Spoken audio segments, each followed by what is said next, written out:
Hello, everyone, and thank you for joining us at From Classroom to Boardroom, a virtual event series addressing issues of race and equity in the workplace in Charlottesville, Virginia, and in communities across the country. Thank you to the University of Virginia Career Center, Dominion Energy, Willow Tree, and Sun Tribe for their support in bringing this program to life. Today, we're excited to host representatives from each of those organizations, as well as a few other friends and collaborators, to discuss authentic recruitment of diverse young professionals. We hope that this conversation will serve as a useful introduction for those participating in our Young Professionals Career Fair this afternoon, and a resource for organizations seeking to create a more diverse and inclusive workplace. With that, I'd like to turn things over to our moderator, Mr. Joseph Lyons. Mr. Lyons is the Executive Director of Student Engagement and Career Services at Virginia State University, and we are so thrilled to have him guiding our conversation here today. Mr. Lyons? Good morning, and thank you, Ben. I'm excited to be here, and I'm excited to engage in this dialogue. This is a conversation that at our institution we have ongoing with our graduating seniors and our recent alumni. I'm very excited today that we have some esteemed recruiters, and we're going to provide some insight on this topic, and then hopefully provide resources as well to assist our young, diverse professionals and all professionals. We do have some targeted questions that we've prepared, but the chat is available for you to insert questions that you'll have that we'll pull from. I did want to extend greetings to you from the Virginia State University, the home of the Trojans, with our president, President Makola Abdullah. Just a little in background information on Virginia State University. We were founded in 1882. We're one of two land-grant institutions in Virginia, and we're located 20 miles south of Richmond in the Ettrick area. So come on down and visit us, or visit our website at www.vsu.edu.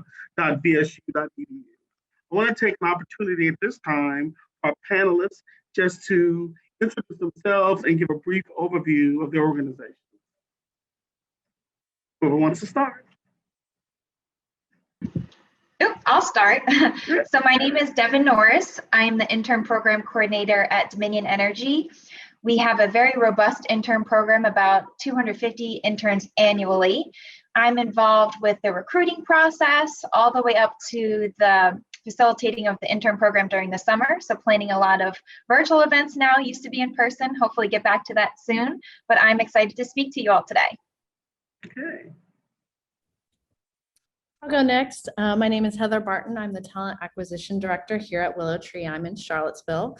Fun fact about me is I live on a farm and I have tons of animals and dogs and chickens.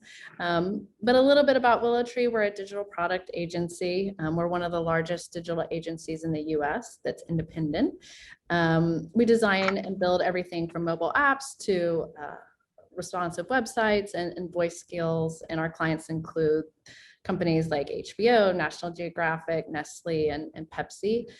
We hire everything from software engineers and test engineers to designers, researchers, strategists, and anything from marketing, human resources, business development, on the commercial side. So I'm glad to be here today. Thank you.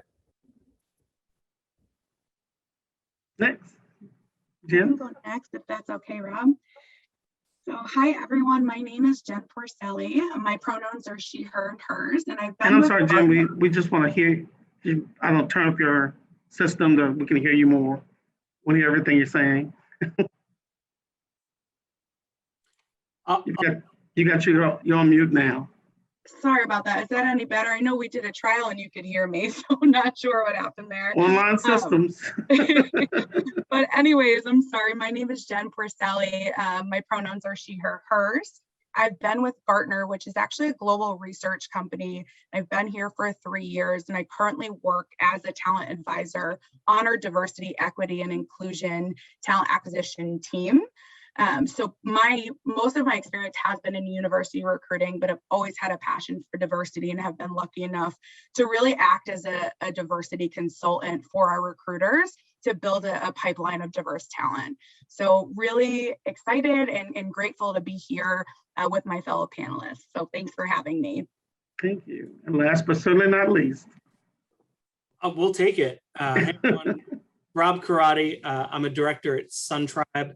SunTribe, for those who don't know, we're a Charlottesville-based clean energy company. So we do solar and clean energy storage, both on-site, so working with leading schools, local governments, Fortune 500 companies here in Virginia and throughout the Southeast, and also off-site, so larger solar farms that power all sorts of private sector enterprises, again, here in Virginia and throughout the East Coast.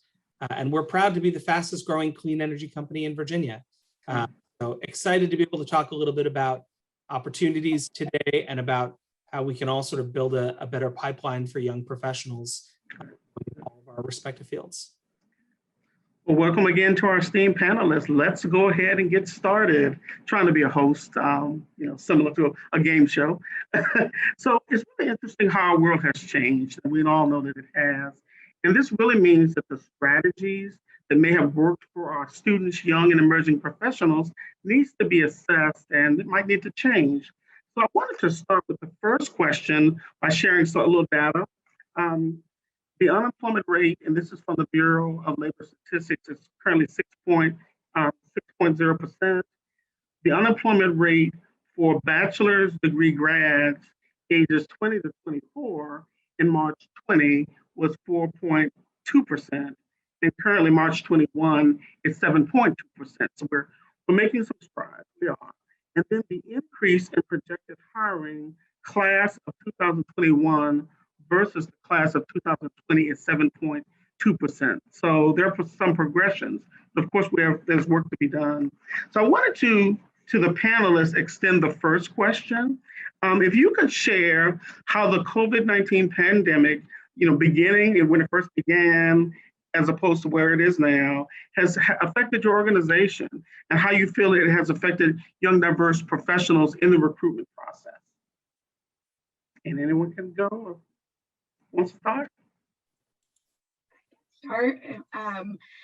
So I think what's been really interesting from a business perspective through all this is because we are a research organization and we support, Fortune 500 clients. We found our business actually has increased because more and more companies are looking for insights and advice to help them really succeed in this new world, right? So our R&A, our research and advisory team, has been producing more COVID-19 related research and content and webinars as well, which I just think has been really interesting.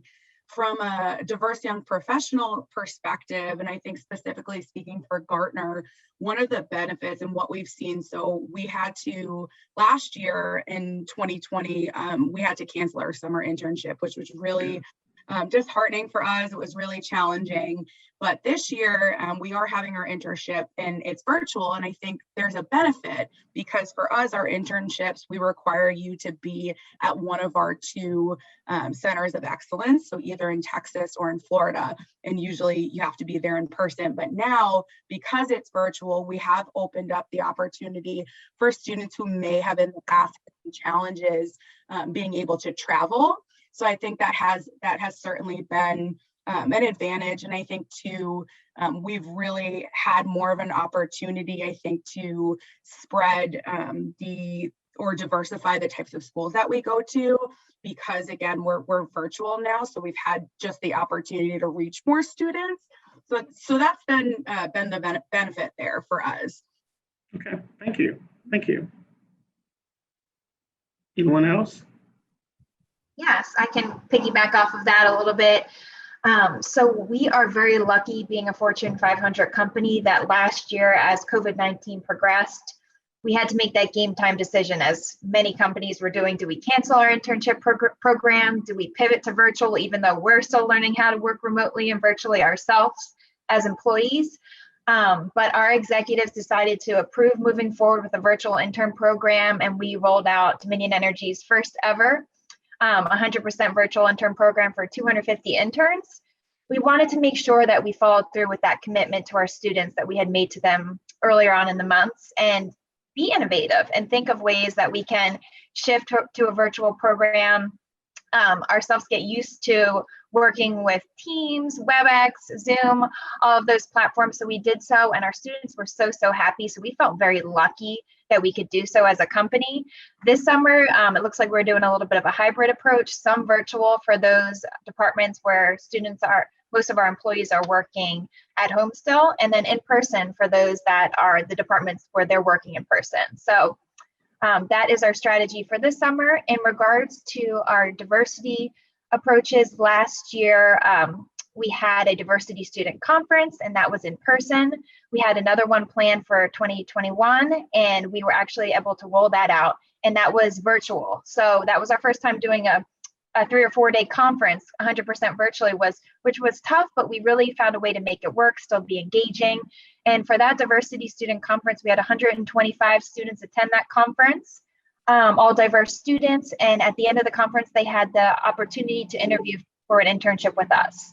So that was a great opportunity for all students to attend that conference, learn more about the company, and then at the end of the day, have that opportunity to interview for one of our internship positions. Okay. We also do our diversity scholarship awards. Every year, 55 students get a $5,000 scholarship from us. That was, again, are we going to move forward with all that with everything going on with COVID and budgets, but we still honored that and moved forward with our 55 scholarship awards. So we didn't really see an impact, luckily, from our recruiting standpoint, from our diversity initiatives, and we feel very lucky as a company that it did not affect us through this time. It was just a lot of challenges and obstacles, learning how to make their experience still beneficial. Okay, thank you, Devin. Anyone else? Yeah, sure. I'll jump in. I think there are two things that I'm hearing that are really resonating with me and with what we've seen at Suntribe. So, the first is that obviously COVID has presented some real challenges and some obstacles. Yes. And I think it's raised a lot of issues for not just all our team members, but especially for young professionals just starting their careers, for working parents. I think we've all had to adapt and be really thoughtful about the way that, this has placed a real burden on folks. They're just starting out or whether they're a lot more experienced. Everyone is in a similar boat in terms of everyone's has been impacted in a pretty significant way.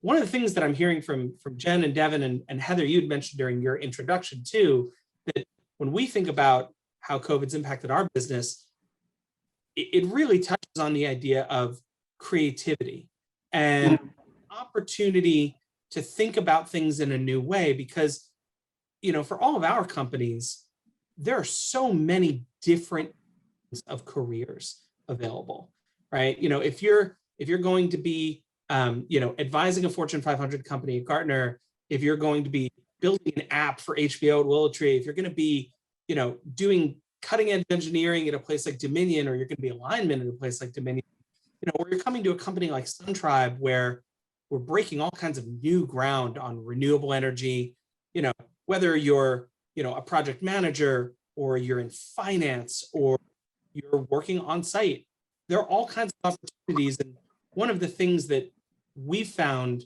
to be advantageous about this new position is it's allowed us to be really creative and thoughtful about how we're approaching young professionals and saying, hey, there are lots of different opportunities, especially now that we're working remotely, but even once we go back to working in an office more full time, there are all kinds of different pathways for you.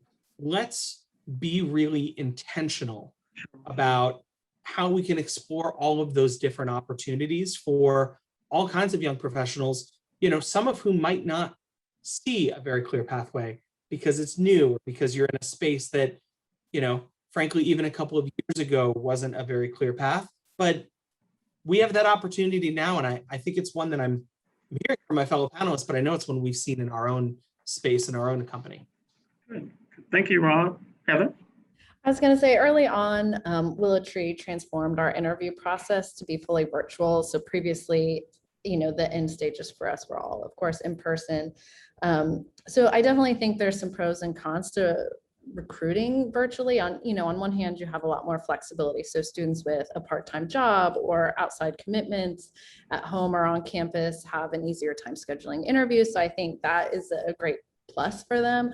On the other hand, I think there was a lot of fear that we had from students around professionalism and how to manage interviews when they might have family or roommates in the background. And that was certainly something we had to be clear with our interviewers on, to make sure that they weren't holding any biases. Like, we've all had that dog in the background, the faulty internet, the fire alarm going off. That being said, I think the possibility of those things or being judged for what's in your background or happening outside your window added a layer of anxiety for a lot of candidates. So we try really hard to put them at ease through the process. But one thing that we hadn't really talked about before was, not really just interviewing, but like once you're on site and working virtually, sometimes mentorship is going to be a little different for these young professionals. And I think that that's something that us at Willow Tree have been thinking a lot about, like as Rob mentioned, being really intentional about, especially as we're planning our summer internship program.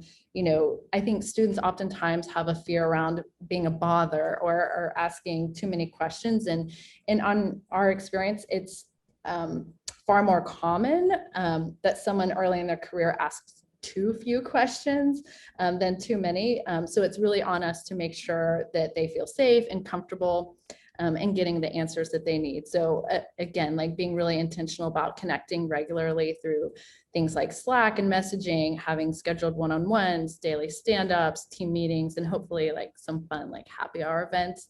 But I do think overall, this has made us get more comfortable doing things virtually, and we'll probably adopt, I think a lot of companies will adopt either a fully hybrid or, a fully virtual or a hybrid approach going forward for interviewing and events. So for us specifically at Willow Tree, we'll be taking a hybrid approach going forward because we still love meeting students on campus, but we also want them to come in and see our offices as well. So we'll be doing some hybrid stuff going forward. Okay, well, thank you, Heather. I wanted to share that there was a comment in the chat that this was a tough question, and someone said they're excited to hear what the landscape looks like for each of the organizations moving forward. So I'm glad that we discussed that. I have a couple other questions on virtual recruiting and connecting with career centers. I think we're going to answer that as we move along. We'll just go on to the next question, and we'll certainly pick up in those other questions. So this next question, I did want to share the screen with you. Sorry, you see all of my stuff here. So I did want to talk about this chart, and we've talked about it as a team. And this is from NACE, the National Association for Colleges and Employers. And so these are all the competencies that employers are looking for when they hire students, internships, jobs. And as you can see on the chart, you see the percentage of employers that rated recent grads proficient in these competencies, and then the percentage of students who consider themselves proficient. So we already see their gaps, especially, let's look at oral written communication skills, where employers rated students, recent grads, 41.6% proficient, and students rated themselves 79.4%. So I wanted to know if the panelists, if you could speak on the competencies and speak on the gaps, how these competencies would be of value in an interview, or maybe how you utilize the proficiencies in evaluations. Anyone? I can start off on this one. On your screen there, I saw one of the biggest deltas had to do with leadership. So I think for the student's perspective, I would focus on you as a student, on how leadership shows up in your day-to-day interactions, and is not a factor in having like a position of power necessarily. So I think a lot of times leadership scares a lot of students because they think it means they have to be the president of a club or something like that. So let's say you're in the lumberjack club, all right, on campus. The person who is the president may have that title of leader, but the truest leader is the person who shows up to every meeting in flannel, right?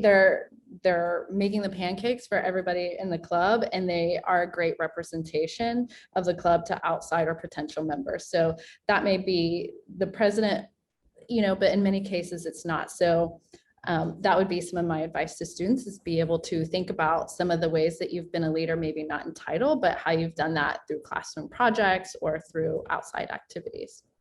I think I look like I was president of my undergrads, but I wasn't, which is disappointing.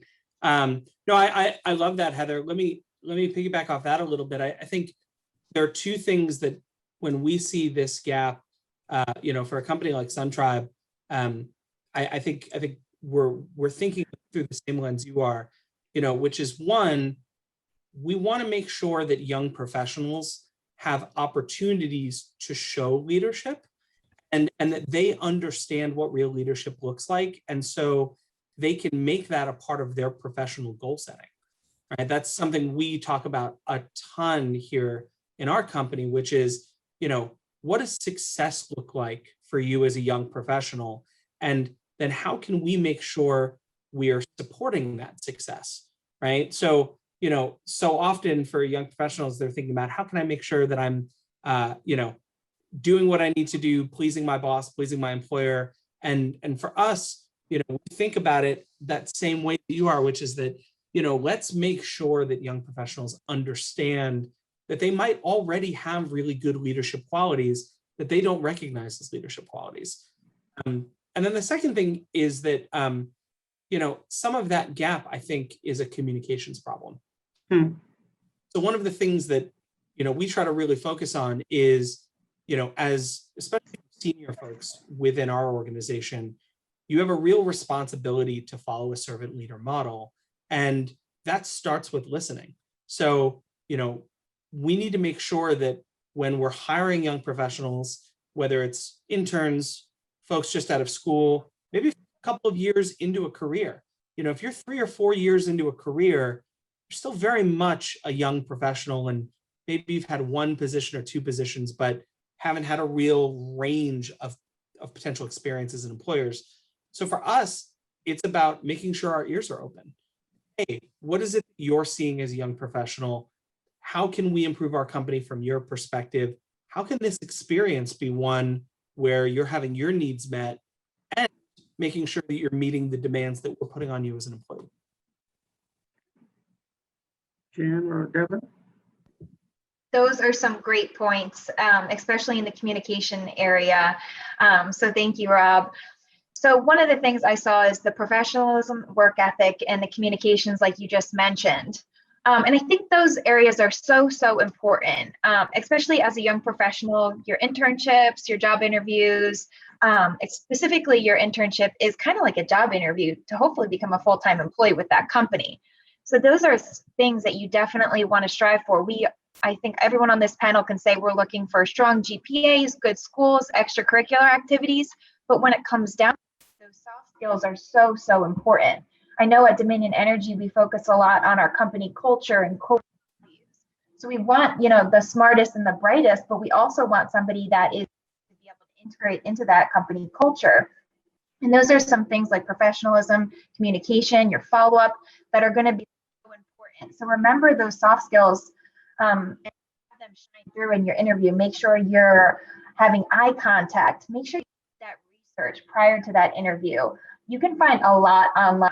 I know from a company perspective, when we do interviews, we do a STAR method, which is like a behavioral based question, situation, task, action, result. And I saw even on Glassdoor, it will say like Dominion Energy uses a lot of STAR methods. So you would know going into that interview, hey, I need to figure out what STAR means and how do I formulate some answers about projects I've worked in and behavioral questions. So do that research beforehand. Make sure to show up a little bit earlier so that your video is working, get all of those trials and tribulations out of the way.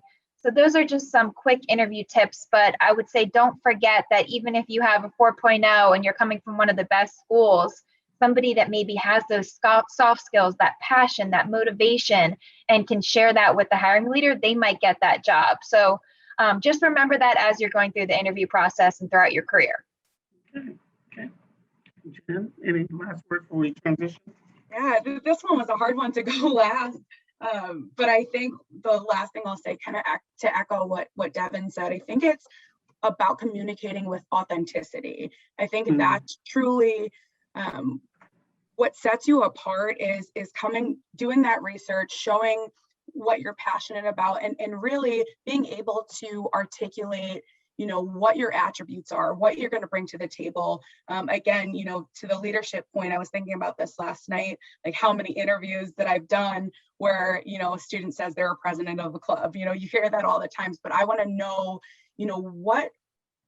what characteristics, what have you done, who are you, what innately do you have that can make you a good leader? And I think it's leading with that authenticity, that passion, that vulnerability is really what makes the candidate stand out in my mind from a communication standpoint. Good. Well, I think all of you kind of transitioned us to the next question, and maybe if anyone could just add some things that has not been shared. But from an employer perspective, what does constitute a good or an effective resume or interview? And we could do a whole conversation on this, the whole session. So if we could just get the top versions to that. Yeah. I can tell you from the Willow Tree's perspective, when I personally look at a resume, I'm trying to answer 4 questions. And this is something I always coach students on. I want to look at your resume and know what type of job you're targeting. Like, why are you applying for this position? Why are you qualified for this type of job? What impact you will have if you get hired? And why should we choose you among other applicants? So think about this. Does your resume tell a story? It's your one-page marketing document, right? So you're using your resume to showcase your skills and achievements you've collected through your education and through your unique experience. Will it help you get an interview? Really, it's your first impression when it comes to getting a job. So, we've all heard the eye tracking studies that say a recruiter might really only be looking at your resume for like 7 seconds. Obviously, I look at a resume for more than like that 7 seconds, but it's critical that your resume easily connects the dots for why you're qualified for a role, and it has to be skimmable and it has to be telling a story. So you can do that. You can write a pithy objective to help hiring managers understand why you're applying for the job and kind of fill in the gaps between your experience by kind of detailing the inspiration and motivation behind why you're trying to make a job move. Anyone else want to just add to that? So someone did ask the question, and I think this relates to this, and how can students that may not have the strongest GPA advocate for their ability in the application and interview process? Yeah, go ahead, Devin. You unmuted first. On the draw. Okay, great. I'll just add in really quickly, and I'm sure you have a great answer after me as well. I think something that we have learned is you're going to have different versions of your resume. You're not going to use the same one for every job you apply to. So for our students, we let them know, look over the job description thoroughly. If you have any experience in any of those areas, maybe not in a specific job, but a capstone project, a class, make sure that you're emphasizing that on your resume. I think that is going to catch the eye of the recruiter, of the hiring leader. So just make sure that you're looking over those job descriptions and creating separate resumes for each one. And then also cover letter. For some of our hiring leaders I've seen, I think a lot of students now maybe think that, oh no, I don't need a cover letter anymore. But sometimes that can set you apart from other students when you're taking that time. They see that extra initiative and they're looking at it and they can really see your passion, your interest, if it's well written, and that could help you get that interview. Yeah, I couldn't agree more, Devin. I think what I would add from my perspective is, as someone who went to a tiny state school that probably didn't raise the eyebrows of a lot of recruiters early on in my career. I remember going into interviews early in my career and they'd say, so you are from, oh, I'm sorry, I'm not familiar with that school. Or they would know it because it was predominantly art school. Or it was from, it was a tiny state school in New York. So you interview with someone in Virginia or Maryland, they would say, I don't know this. I think it puts you in the same position as someone who has maybe not the strongest GPA, or doesn't have a lot of those clear cut, I won a bunch of awards in college kind of things, which is to say, you have a responsibility then as a young professional to show why it is you really want to work at a place. Desire, and granted, every company's different. We've all heard horror stories of young professionals going too far in reaching out to recruiters and to professionals, and CEOs getting 12-page emails from young professionals. Like, that's not helpful.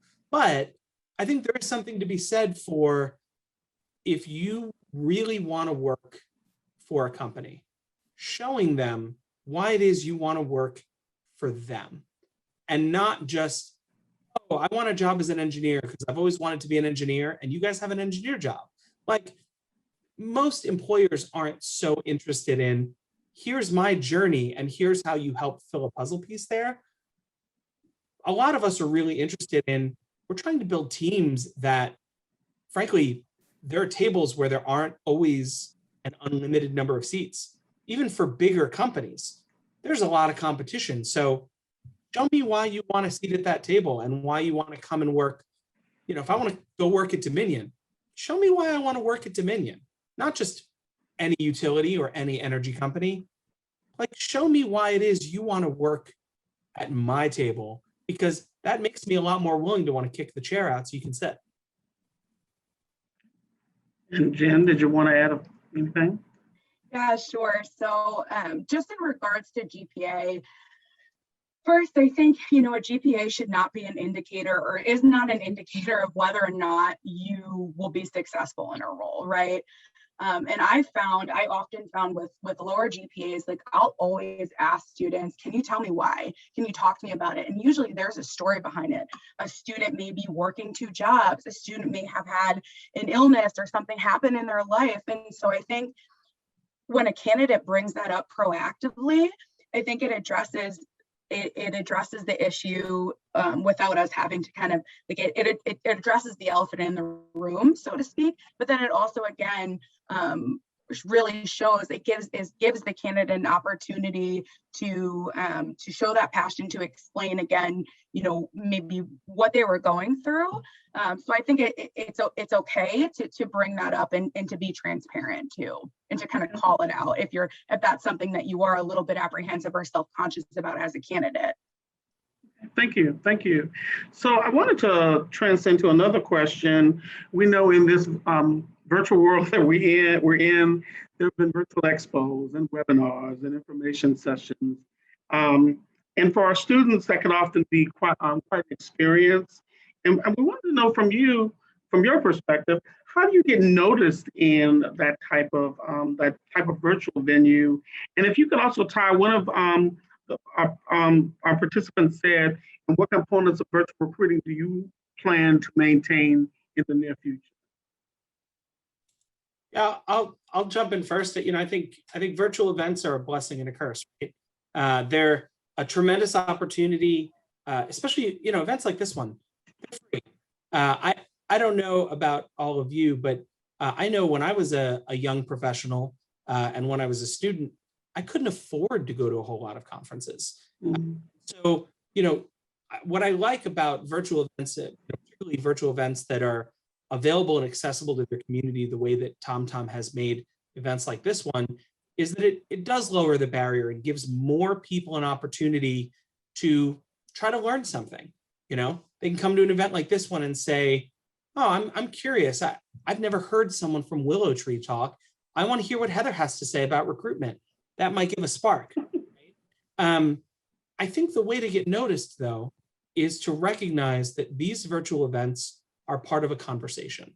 Whether it's a conversation that business leaders are having, like here, where it's across industry from a number of different business leaders, or if within your industry, there are panels and conferences like this one that are virtual, and they're focused just specifically on, say, the clean energy industry, which is the space we work in. Those events are an opportunity for you to turn around as a young professional and reach out to the organization and say, hey, Jen, I saw you on a panel about recruitment, and I'd love to grab 5 minutes and just talk about what Gartner's doing. Now, the challenge for everyone here is that if every single person did that, you'd run out of 5-minute time slots because, frankly, there are only so many hours in the day. But the request doesn't always have to be for time. It can even just be, hey, I had an opportunity to see your panel. Here's my resume. I'd love to learn more about opportunities that are available if you have any. And you're not asking for time there. You're just saying, here's a way that I'm putting myself out there. If there's something that might spark something in a recruiter or a manager, even a CEO that says, yeah, this person was interested enough to care and reach out. Good. Anyone else? I would say like my advice to a young professional would be to go into like a virtual info session or a networking event and make sure that you've researched the company really thoroughly, and go into the session knowing that company's mission statement, understanding whatever that company's target market is, knowing the history of the business. Like, and you can do this in lots of ways. You can go to their website, you can go to blogs, and you can ask like current employees. If you reach out to them through LinkedIn, they might be willing to jump on a call with you before an event, just for their own networking. So that would be like my biggest advice is, I think we've touched on this a little bit earlier, is that, knowing who we are as a company and showing some genuine interest there and asking like great questions. Thank you. Thank you. One of the things that I've noticed with doing a virtual intern program and all of the events with 250 students, how I kind of saw the standouts were the students that would turn their videos on every single time if there was video capability. That's always great in a virtual session. Make sure if there is that capability to do so, we can see you, get to know you more, put a face to a name. So if there is that capability, I would say make sure to turn your video on. And then also, some of the standouts that I saw were the ones that were constantly in the chat, asking questions. If there was an engagement session where somebody can take themselves off mute and ask a question, those were the ones that at the end of the summer, those names were stuck in my mind because I was like, constantly saw them on camera, always asking good questions, always being available to participate and take themselves off mute, share their story, ask some great questions. So I would say to make sure you're doing those things if you're working for a company over the summer or if you attend any large conferences, if there's that availability, make sure you do so because that is they're gonna remember your name at the end of that session if you're doing those things. Okay. Can I jump in and add just one more thing here that it's occurring to me that we haven't said? Joseph, I can't help but notice you got the Kappa Alpha Psi up behind you, above your. I do. Behind your right shoulder there. I think that's an important reminder, though, that, in this virtual space, especially for young professionals, this can feel like a kind of lonely and alienating experience. It is. Like going to one of these things, if you haven't had a ton of experience, it can feel like, should I even be in this room? Should I be a part of this conversation? Imposter syndrome is a real thing. And I guess, what Seeing the Letters reminded me of is make sure you're reaching out to your fellow young professionals in whatever network you have. Mm-hmm. Fraternity or sorority, reach out to the slightly older students who graduated a couple of years ahead of you and say, hey, is it weird for me to ask a question in this kind of thing? Like, figuring out the ways that the people in your network have been successful previously.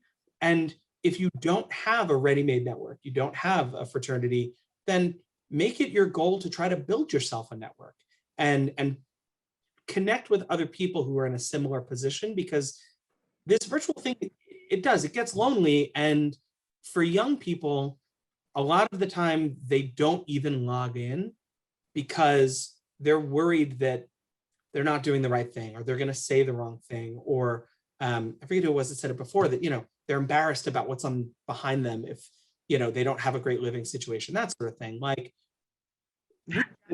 and ask questions. That's interesting. And when we were planning this session, we were talking about the importance of being involved in organizations, for instance, the National Society of Black Engineers, and there are a number of organizations where they now serve as recruiters for those support systems. Jen, did you want to throw in something real quick? I obviously can't unmute fast enough, so I won't, but I am going to stake claim for the next question to go first. Okay, good. So listen, I wanted you to share how diversity and inclusion has been a priority for your organization. Jen. Thank you. And this is honestly, this is the question I've been waiting for, because this is the work I do, right? So I'm excited to talk about it. But let me preface first by saying that the work I do here at Gartner is important to me in so many ways. Personally, I'm part of the LGBTQ+ community. It's a part of my life. And professionally, it's the work that I do. I literally eat, sleep, and breathe this work. And so I'm just so passionate about helping to ensure that our organization just embraces diversity. But I think it's also important when I do panels, when I talk to candidates, to be really transparent about where we are, Gartner, on our journey.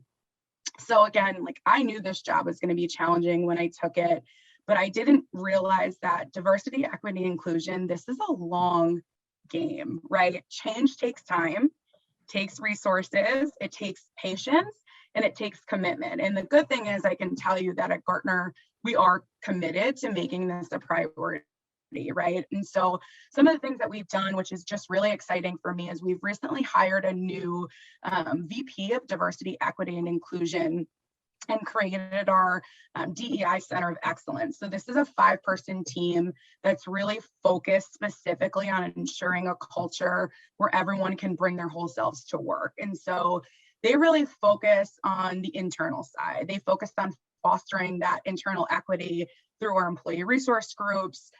We do things, like real talk sessions where they're hosted by our employee resource groups to talk in a safe space about things like racial injustice, to talk about what it's like to be Black and gay in the community. So like really having these conversations, especially during this time when we can feel isolated. So they're continuing to again, foster that internal culture.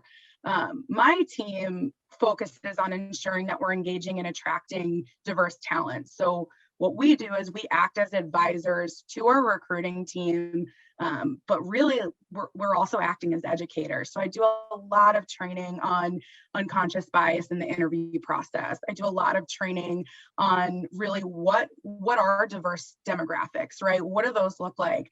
And so it's just, I think what's really exciting, again, is that we are continuing to grow. We're continuing to build out programs. And I think it's great that now we have this twofold approach where we're getting diverse talent in the door. That's great, right? But then we're also ensuring that we're creating that environment to retain them. So just exciting work, and happy to be a part of it. Thank you. Anyone else? Next. I can go here. So I would say, definitely diversity is top of mind for me, being on the part of the talent acquisition team. And of course, we acknowledge the need to diversify our company, including our leadership team. And we do that in many ways, everything from employee branding to assessment and selecting people. So this comes in so many forms. It, starts at including inclusive language and job descriptions, having a structured interview process with standardized hiring criteria. We don't require degrees or a specific GPA for any of our jobs, but one of the biggest things that I always try to focus on is looking for cultural adds and not the culture fit. So instead of trying to find individuals who fit an exact mold, we focus on alignment with our core values and encourage interviewers to assess candidates through the lens of this growth mindset, right? So we're searching for cultural adds and essentially skills and perspectives that may not exist on our current team. And our goal for that is to create well-rounded teams with various strengths and perspectives. I'm really proud that I work for a company where I feel like people feel they can be supported and listened to, and they share through our blog posts. For example, we just had a blog post on Transgender Visibility Day. We also run an apprentice program, a scholarship program, and we sponsor events, through NSBE and SHIP and SWE. And one of the interesting things that I think WillowTree does is we use established pay bands when we're hiring people. And so once a year, we actually publish our equity pay. And it's basically publishing our numbers. This is everybody who has this job, here's the delta in pay between different folks. So we're really proud to do that. And then, annually we do a company-wide D&I survey. We do unconscious bias training, and then we also have several ERGs. I'm proud to be a member of several of those. Thank you, Heather. Yeah, I love the idea of culture add rather than culture fit. I mean, let's put that on a bumper sticker. That's really important, especially for young people where sometimes they're not sure if they are going to fit.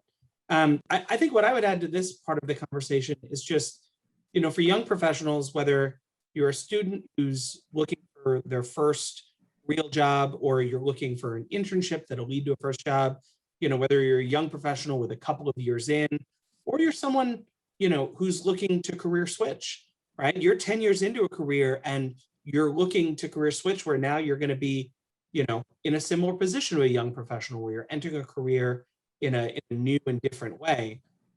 The best advice I ever got when I was a young professional is that the brand of the company you join is as tied to you as you are tied to them, right? And often one of the challenges of, candidly for young professionals, they think a lot about the job, right?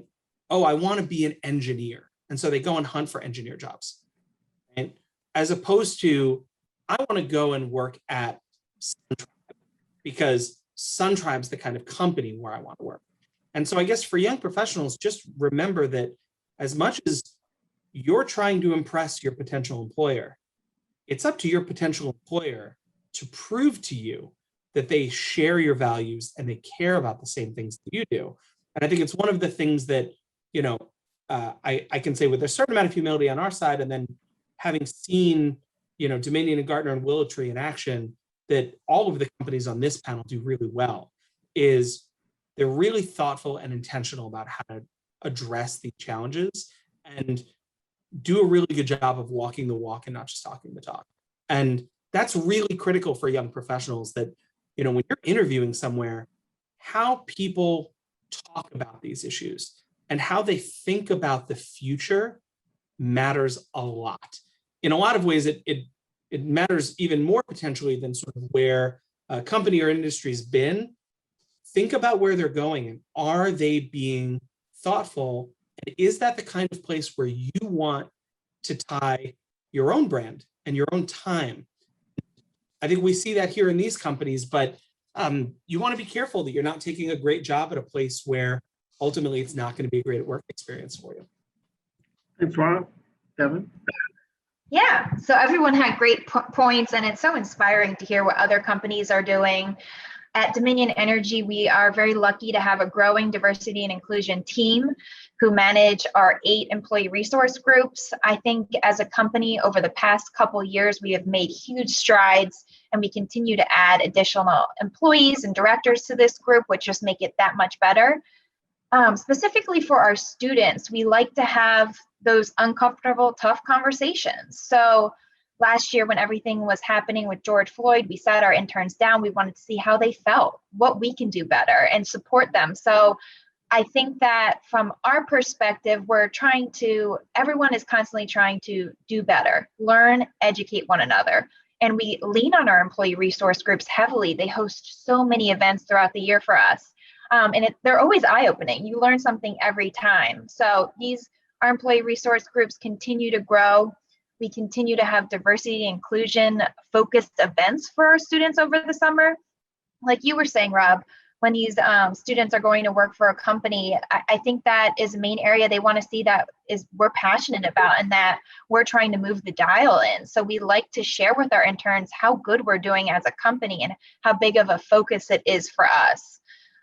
So I think that we will continue to do so, continue to do better, continue to educate, continue to have those uncomfortable conversations where we can grow from there. Okay. Oh, the time is winding down. Whether has the time gone? But I did want to ask, there's this question in the chat that relates to one of the questions that I was going to ask you about what does successful outreach to an employer look like? And our colleague from Mary Baldwin asked, or was wondering about the strategies you all have to connect with university talent. Are you partnering with career centers, diversity clubs, organizations on campus, or both? So if you could sort of speak to that piece.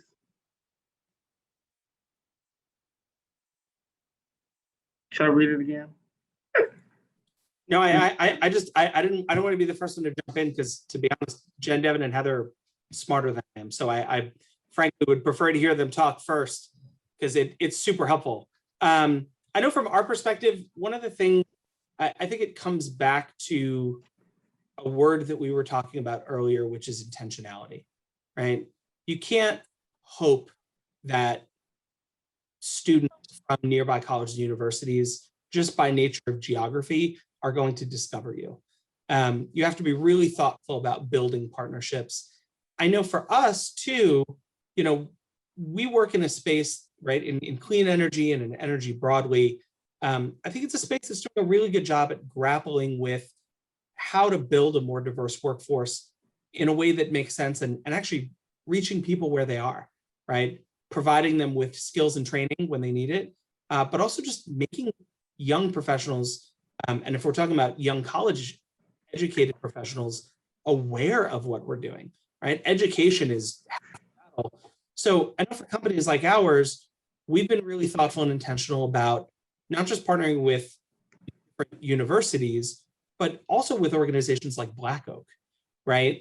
Black Oak is a collection of young Black professionals in the clean energy space who have built a network of young people of color who are either working in the energy space or want to work in the energy space.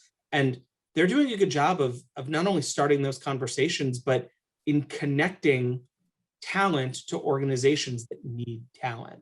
And so we've just tried to be really thoughtful about how we're approaching those kinds of partnerships and making sure that we're not taking for granted that people are just going to want to come work for us because we happen to hang a shingle or we happen to post a job.